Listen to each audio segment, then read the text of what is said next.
will hear a number of different recordings, and you will have to answer questions on what you hear. There will be time for you to read the instructions and questions, and you will have a chance to check your work. All the recordings will be played once only. The test is in 4 sections. At the end of the test, you will be given 10 minutes to transfer your answers to an answer sheet. Now turn to Section 1.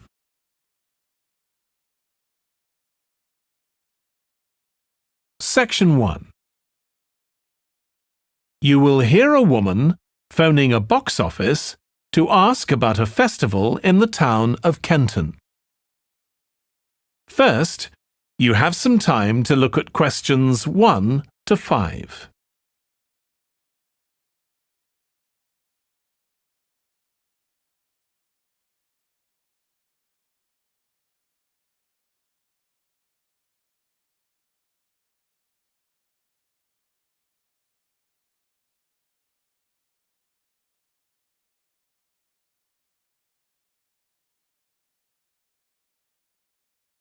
You will see that there is an example that has been done for you. On this occasion only, the conversation relating to this will be played first. Good morning, Kenton Festival box office. How can I help you? Oh, good morning. I'm coming to Kenton for a few days' holiday next month, and a friend told me there's a festival.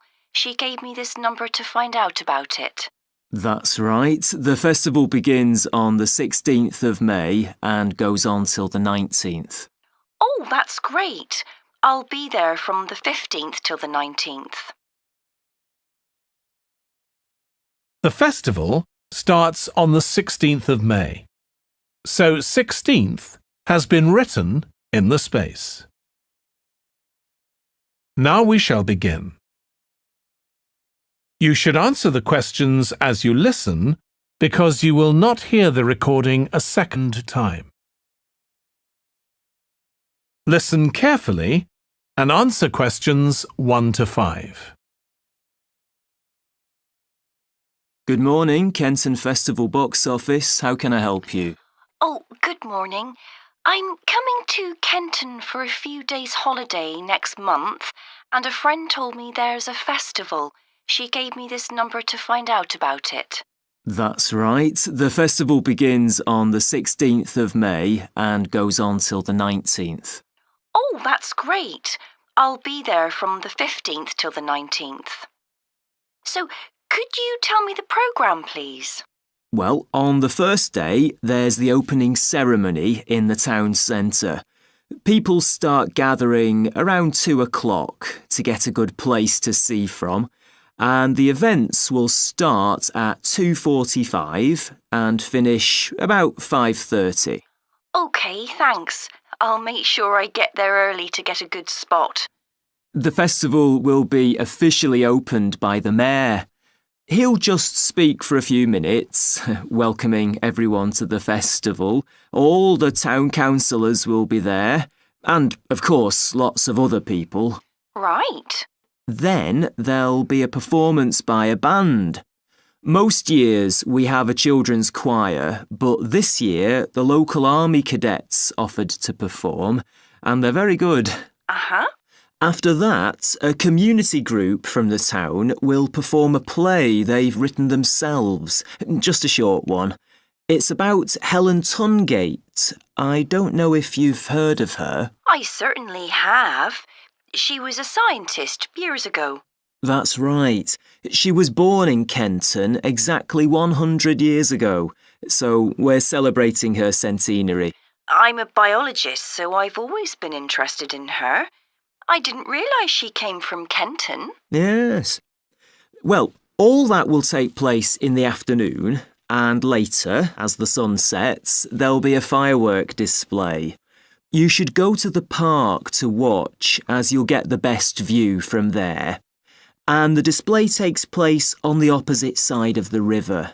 It's always one of the most popular events in the festival. Sounds great. Before you hear the rest of the conversation, you have some time to look at questions 6 to 10.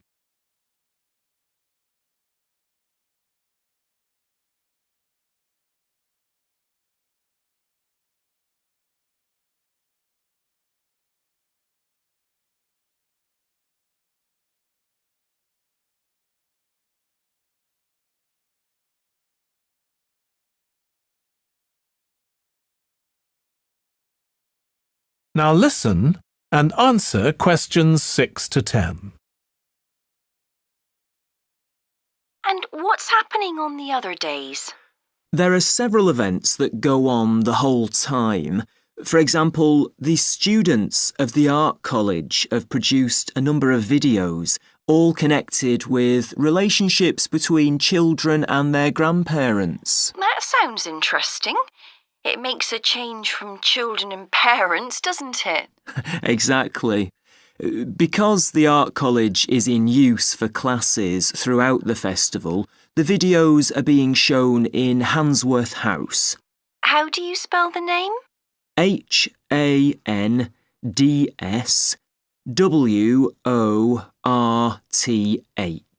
Handsworth House. It's close to the town hall. Right. Now, let me see, what else can I tell you about?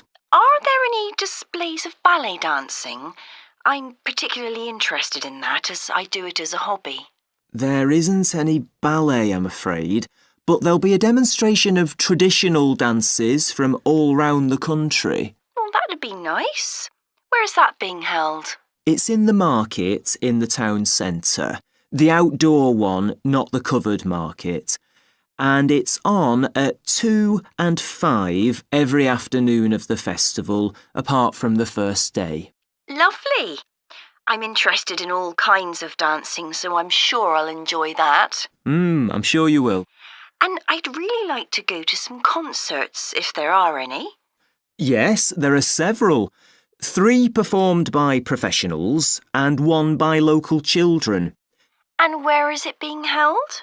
It's in the library, which is in Park Street.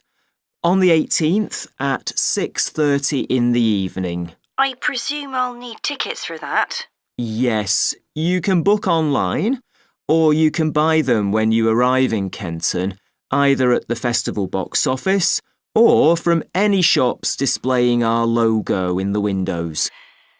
Well, I think that'll keep me busy for the whole of my stay in Kenton.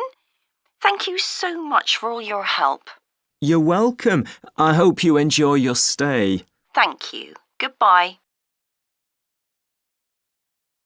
That is the end of section 1.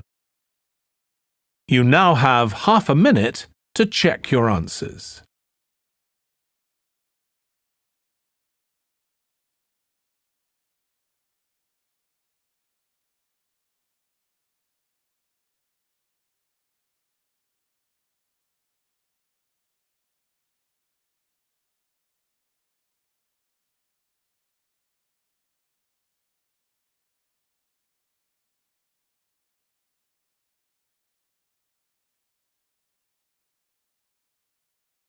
Now turn to section 2.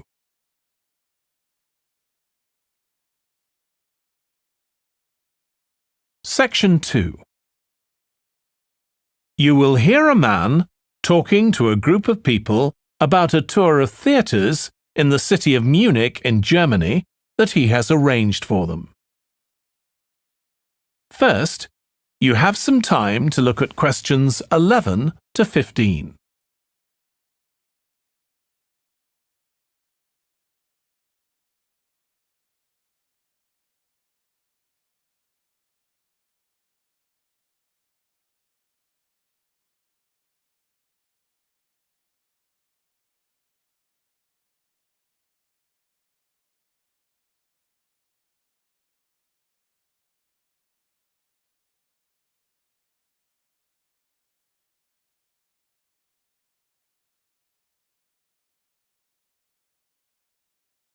Now listen carefully and answer questions 11 to 15. Right.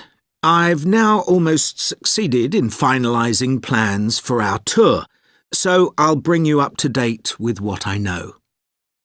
As you know, we're flying first to Munich on Monday the 4th. The flight is at 11:30, so it's too early to have lunch at the airport. I suggest we meet there for coffee at 10, which should give us plenty of time for breakfast before we leave home. When we arrive in Munich, we'll be met at the airport by Klaus Bauer. Klaus works for a tour operator, and he'll look after us for the time we'll be in Germany.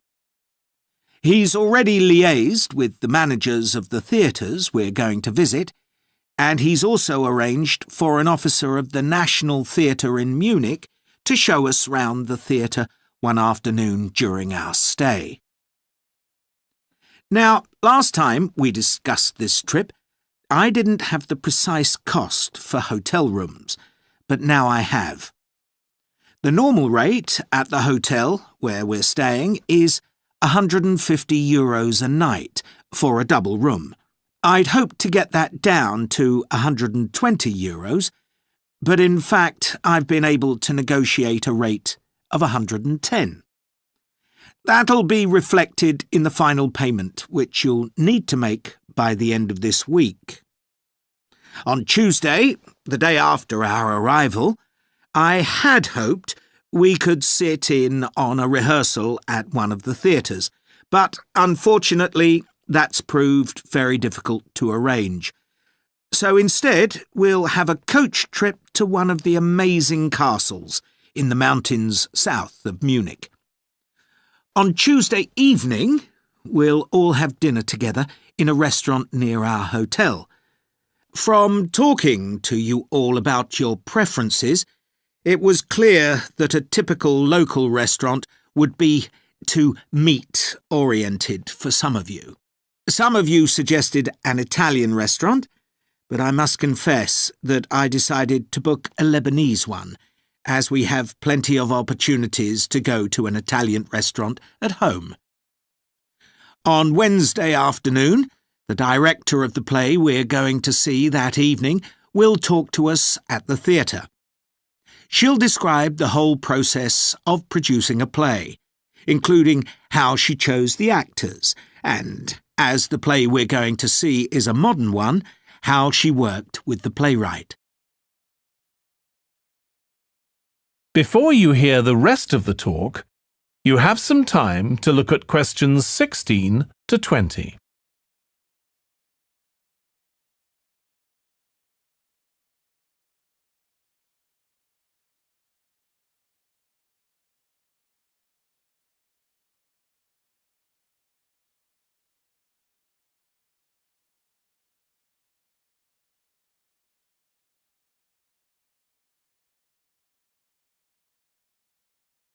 Now listen and answer questions 16 to 20. Right. Now I'd just like to make a few points about the plays we're going to see, partly because it might influence your choice of clothes to take with you. The play we're seeing on Wednesday evening is a modern one, and we're going to the premiere, so it'll be quite a dressy occasion, though of course you don't have to dress formally. I gather it's rather a multimedia production, with amazing lighting effects and a soundtrack of electronic music, though unfortunately the playwright is ill and is unlikely to be able to attend. On Thursday, we're seeing a play that was first performed last year, when it was commissioned to mark 100 years since the birth in the town of a well-known scientist. We're going to see a revival of that production, which aroused a lot of interest. Friday's play will really make you think hard about what clothes to pack, as it'll be in the garden of a palace. It's a beautiful setting, but I'd better warn you, there won't be much protection from the wind. On Saturday, we're going by coach to a theatre in another town, not far from Munich. This will be the opening of a drama festival, and the mayor and all the other dignitaries of the town will be attending. After the performance, the mayor is hosting a reception for all the audience, and there'll be a band playing traditional music of the region. And after having a day off on Sunday, our final play is on Monday, and it's in the stunning setting of the old town hall, which dates back to the 14th century. The performance marks the 50 years that the lead actor has been on stage, and the play is the one where he made his first professional appearance all those years ago. And the day after that, we'll be flying back home. Now, have you got any questions before I move? That is the end of section 2. You now have half a minute to check your answers.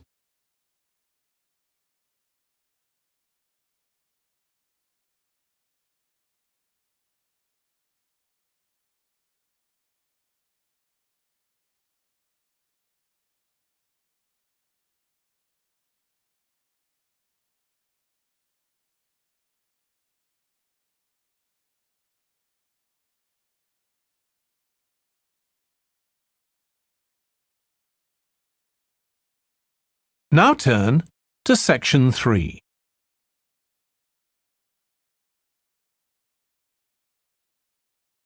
Section 3. You will hear James, who is in the Scandinavian Studies department at his university, talking to his tutor, Beth. First, you have some time to look at questions 21 to 25.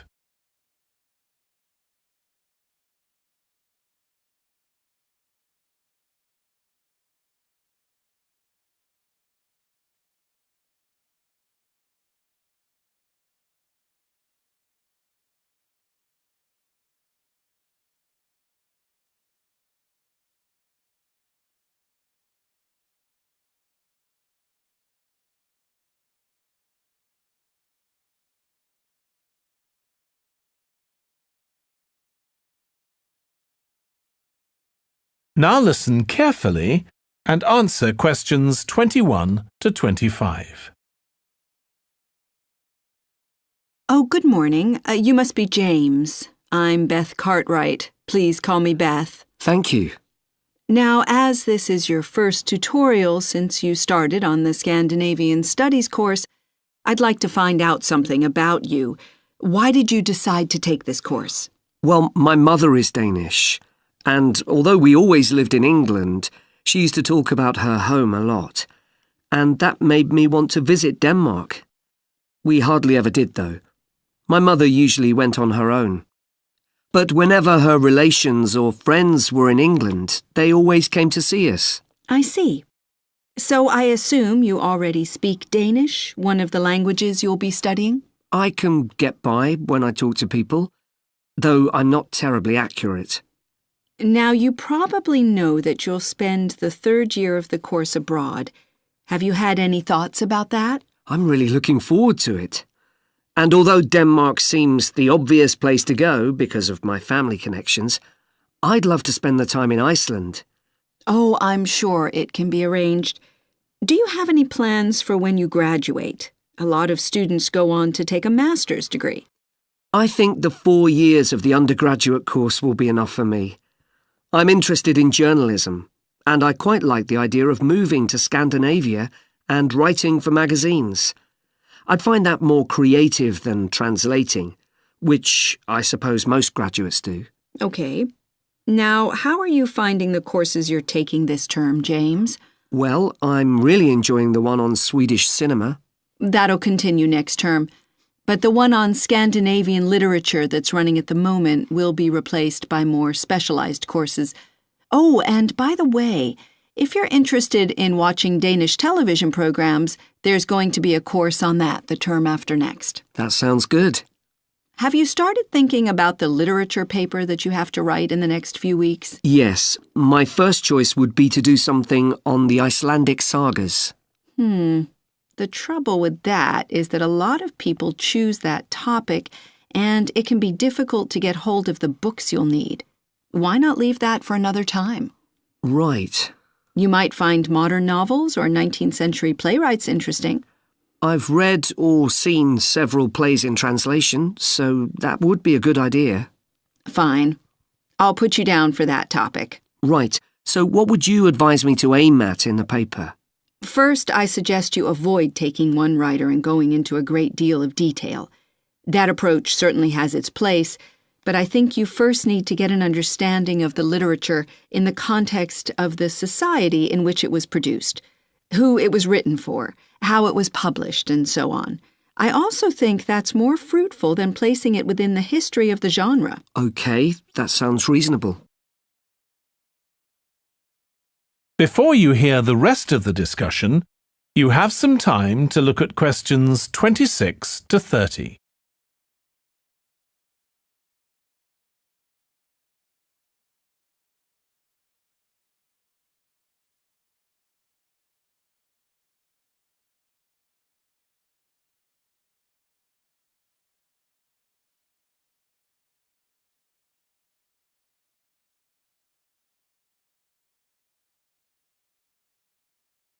Now listen and answer questions 26 to 30.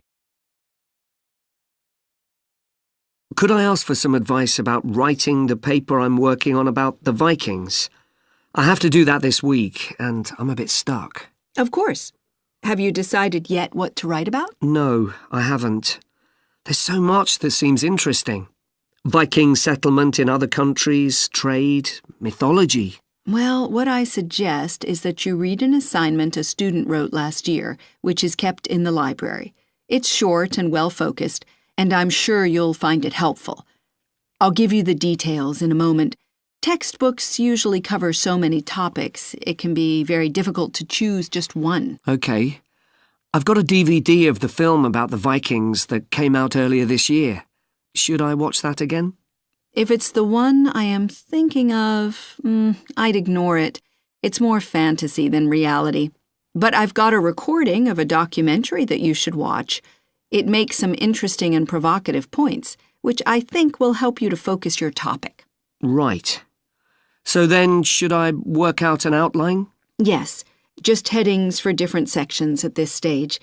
And then you should start looking for suitable articles and books to draw on, and take notes which you organize according to those headings. I see. Then put short phrases and sentences as bullet points under each heading. Make sure that this skeleton makes sense and flows properly before writing up the paper in full. Okay. Thanks, that's very helpful. That is the end of section 3. You now have half a minute to check your answers.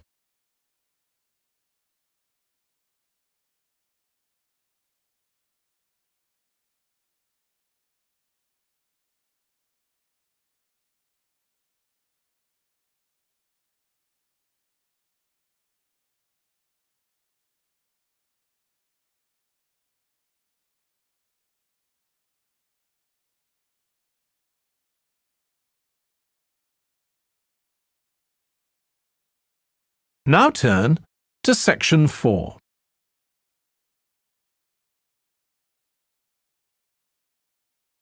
Section 4. You will hear part of a lecture about conflict at work, given by a business studies lecturer. First, you have some time to look at questions 31 to 40.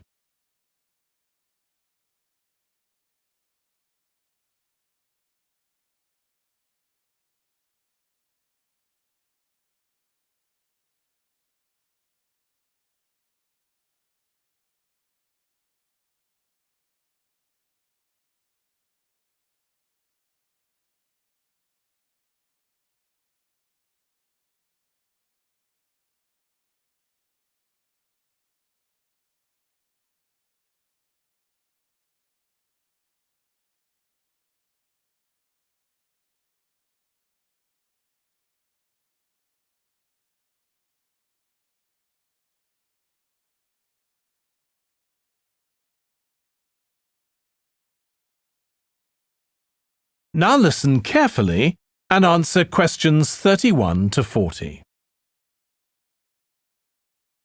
Over the years, attitudes towards workers have changed considerably.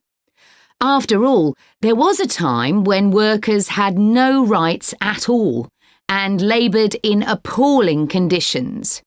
Conditions have improved a lot, but conflict in the workplace is still common, and human resources managers nowadays need to be able to deal with it when necessary. What is conflict in the workplace? Definitions vary, but I'm taking it to refer to a whole range of behaviours that the victim finds unacceptable, from minor, harmless arguments to, at the opposite extreme, physical violence. Much of this is covered by the term bullying, by which I mean one or more people behaving abusively or aggressively against another who is in a weaker position. Although all behaviour like this is a form of conflict, not all conflict can be described in these terms. As with all human behaviour, there are numerous reasons for it, but often it's caused by someone who feels the need to show their superiority over someone else in order to feel that they aren't at the lowest level in a hierarchy or a group of people. In some cases, one person simply dislikes the other on the basis that the personality of one is in some way incompatible with that of the other person. A general habit of optimism in one person could make them intolerant of a colleague who's constantly pessimistic. Not that that justifies treating them badly, of course. Some conflicts arise when people are more interested in promoting themselves and their team than in the company as a whole. These conflicts are called structural and could come about, for example, when a sales team believe they are the only people in the business who do any useful work and look down on behind-the-scenes administrators. Conflict obviously affects the individuals concerned. The situation is likely to be very stressful for victims, resulting in their absence from work, possibly for months. For the company, if no effort is made to deal with conflict, it can spiral out of control and even lead to the breakdown of the business.